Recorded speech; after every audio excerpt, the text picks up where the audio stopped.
Good evening, everybody. This is Florence Donald driving here tonight to have a great conversation. Tonight, we're going to talk about being a VAT. Which one are you? Are you visual, tactile, or abstract in your thinking? Or another way I put it to make VAT, are you visual, abstract, or tactile in your thinking? This is Florence Donald. I'm here on Friday night at 6:30 p.m. with the Personal and Purposeful Productivity Show. So excited to have you guys with us this evening.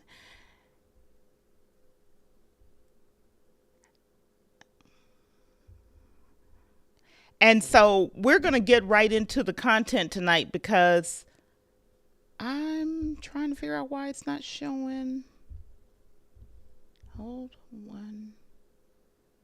It's not doing it.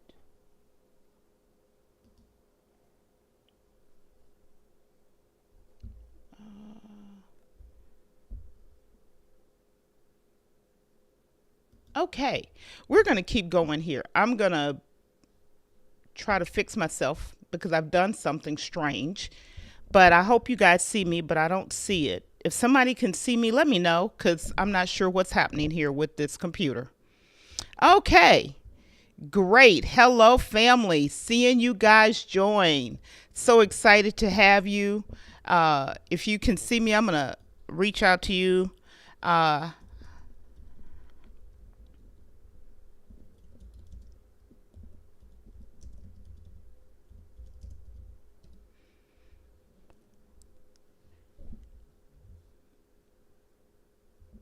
Okay, great. Thank you for confirming. So, once again, tonight we're going to talk about being a visual, abstract, or tactile thinker because the way we think, as we've been talking about, definitely informs the way we organize and what productivity method we use.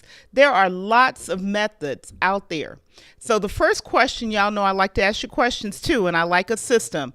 What is your primary style? Are you a visual thinker?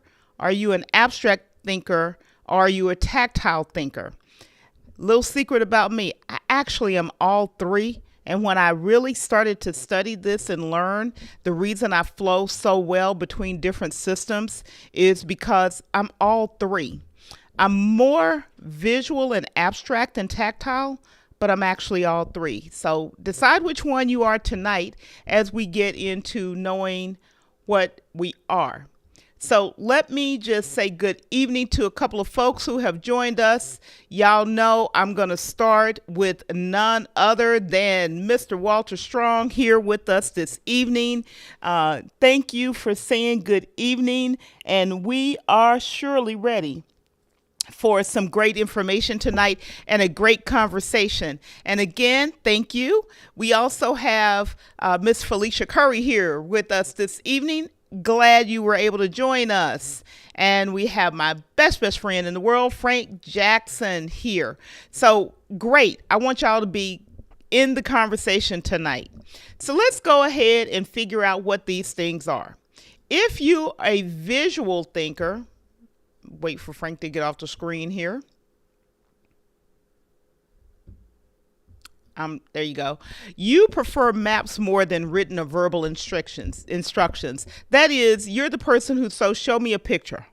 I like pictures. I like maps. You know, you're the person who can put a bunch of Post-its on a wall and move them around. You can get a bunch of note cards and organize them. You like to have a list that you can check off or scratch out. That's more visual. You see things, you see maps, you see pictures. A lot of creatives are visual thinkers because you see it before you create it. So if you're a visual thinker, let me know. Put yes in the chat or put I am a visual thinker in the chat. The next one is the abstract. This one is a little hard, but these are people who enjoy complex strategic things. They can figure out a project in their head. I'm one of those strange people. I can see something and literally walk the entire thing in my mind before it ever happens. When people are I love problem solving. When people describe problems for me, I'm walking the problem mentally as they're describing it to me. So if you are an abstract thinker, let me know. Put I'm an abstract thinker in the chat. The last one is, and certainly you could be a combination of these, right? Tactile, you like working with physical things, and I said that back. Well, you like working with physical things. You're a lot of mechanics are tactile. It's the feeling of something. They've got to be able to touch it, and so that informs how they operate. They like the physical thing. You may have heard auditory. That's not the way they think. That's the way you learn. This is about the way you think. I can be tactile at times. I told y'all I like sticky notes. And yes, I do like sticky notes.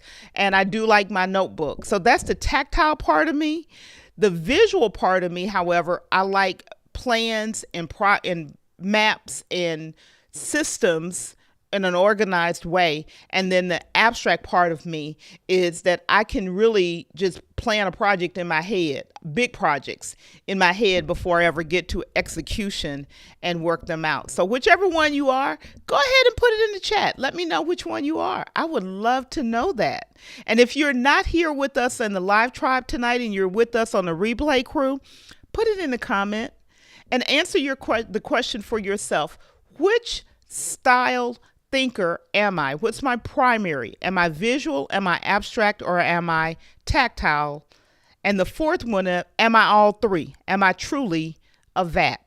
That is what we're going tonight. So these three styles, they inform the type of productivity system we used.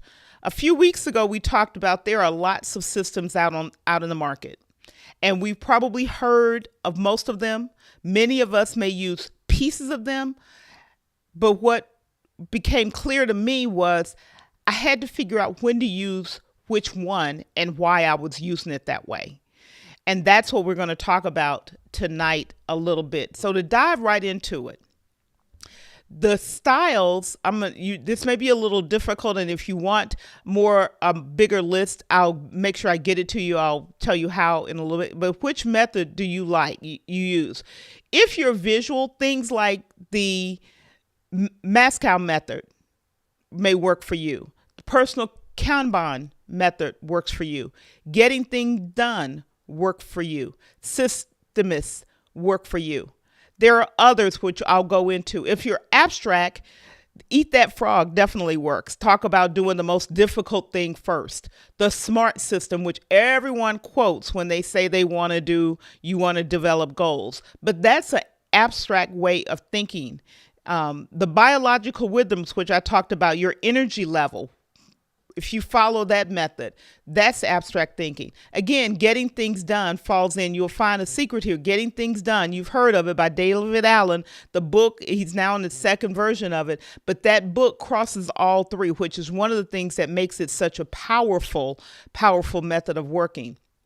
Tactile also uses systemists. So you see one thing important here, not always one method fit in one style.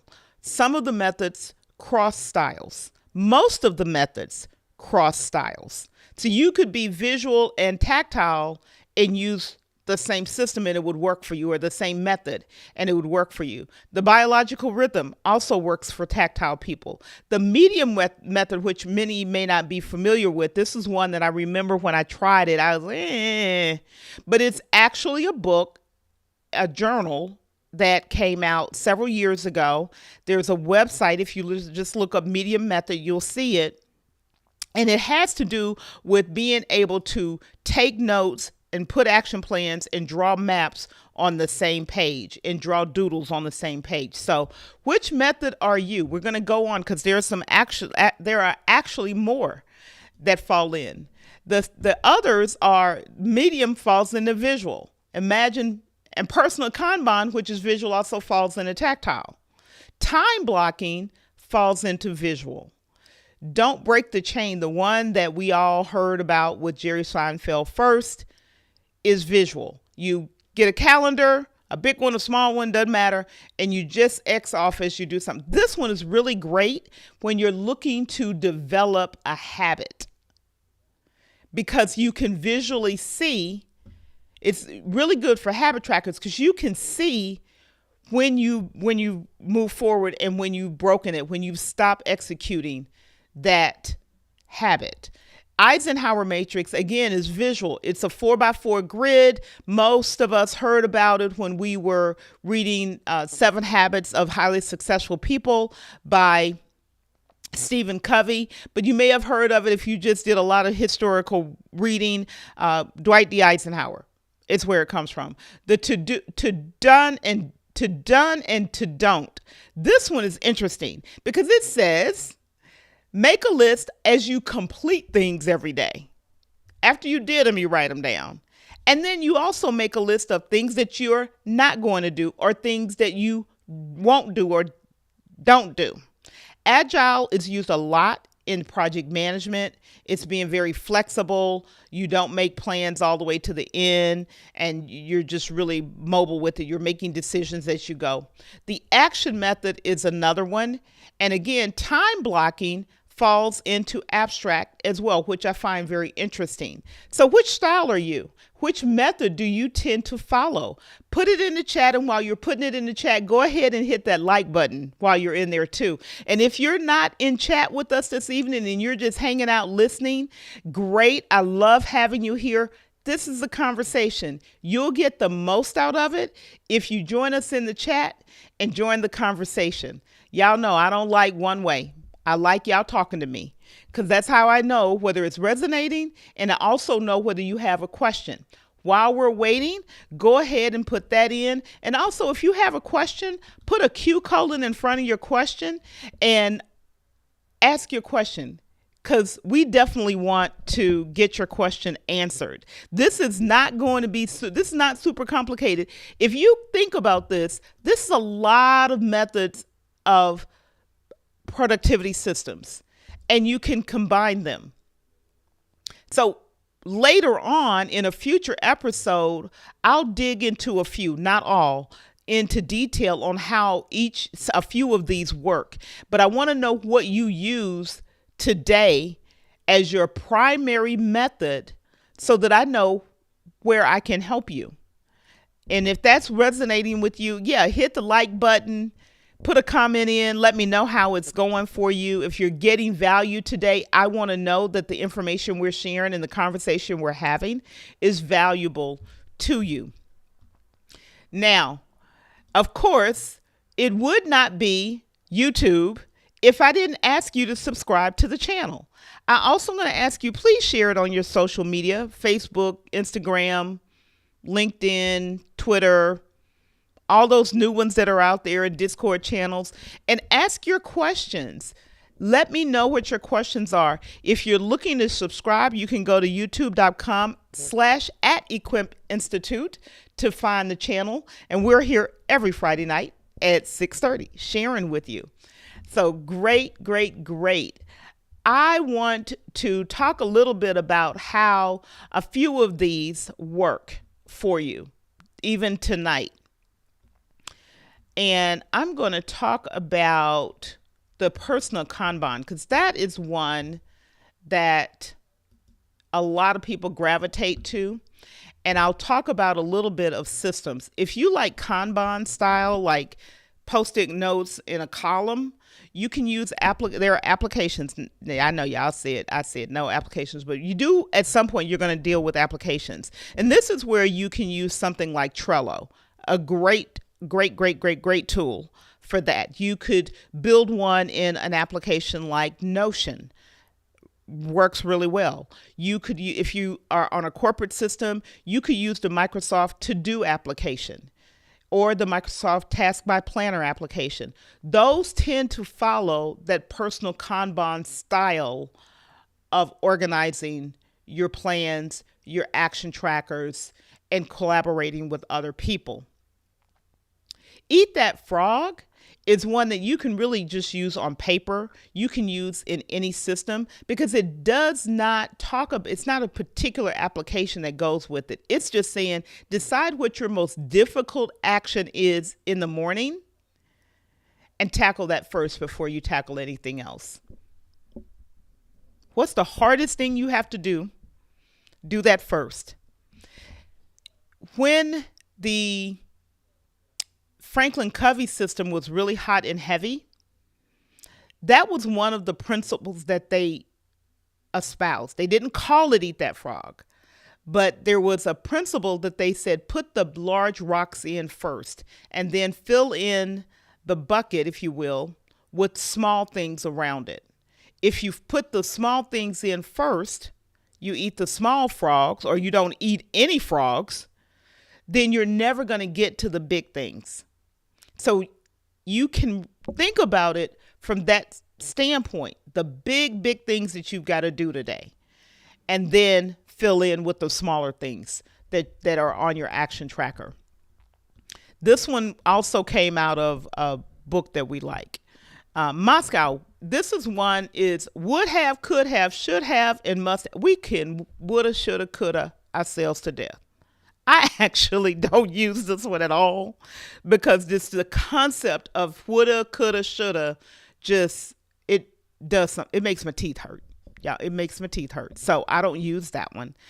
But it is one that a lot of people use, and it's also not next. You can use any application with this one as well. You can use Todoist, which is a very popular application. You can use ClickUp. You can use Monday.com if you're a team. You can use OmniFocus if you are a Mac person, either iOS or Mac OS. You can use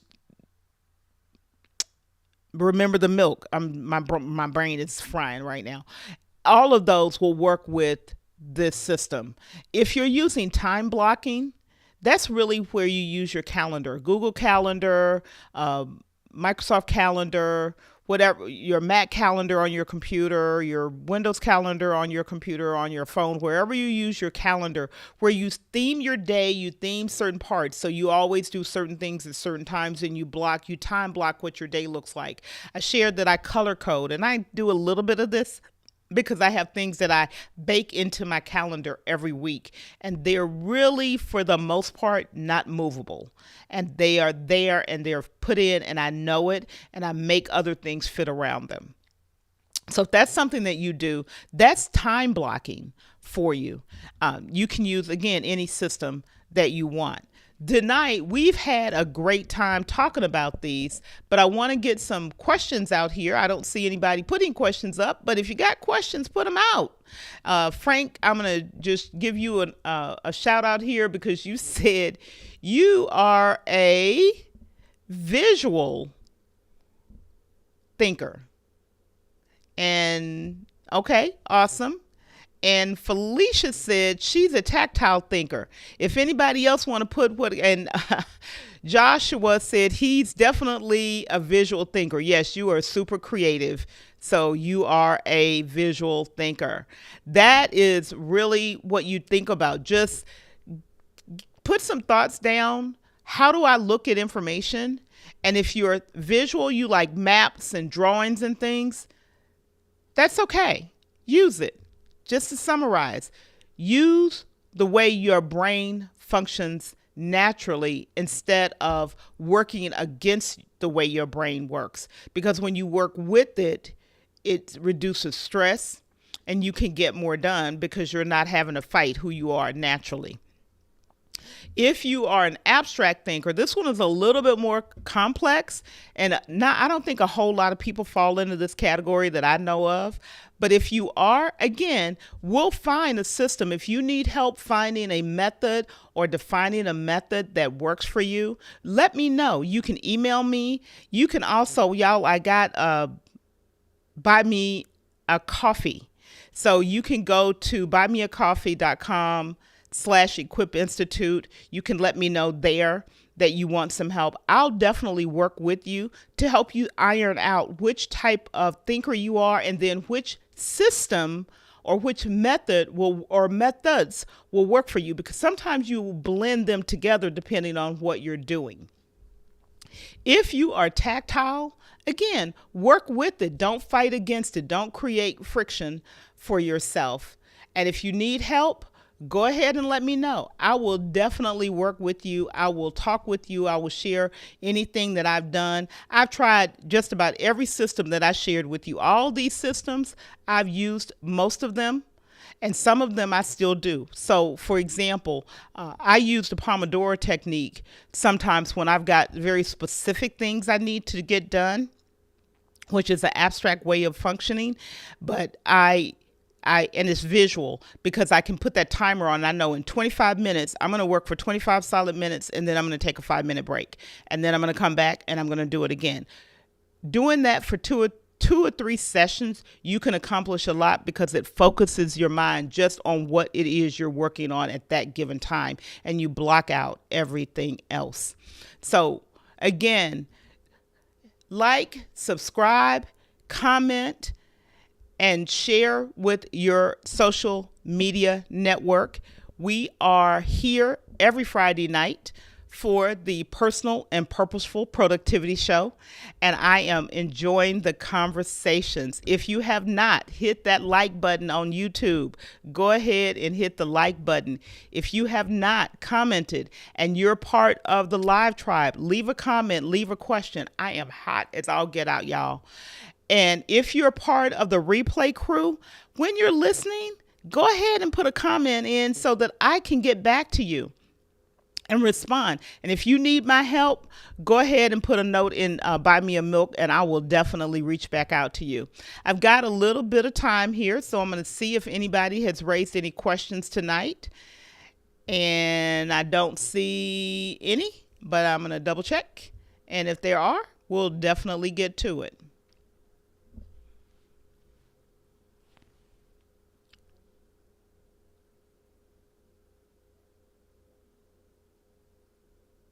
I don't see any, so that's okay. So we're not going to prolong this. I don't believe in talking and just to hear myself talk. So I've gone over the core information tonight. If you want to see any of these, this chart that I laid out and which method fits in it, these matrices, let me know. I'll make that available to you on the Buy Me a Coffee page, and you can get it there. It won't be broken up like this, and it'll certainly be bigger. But these styles and methods are definitely the foundation. You're going to fall into one or more of them. So with that, everybody, it is time to say good night. Great time tonight.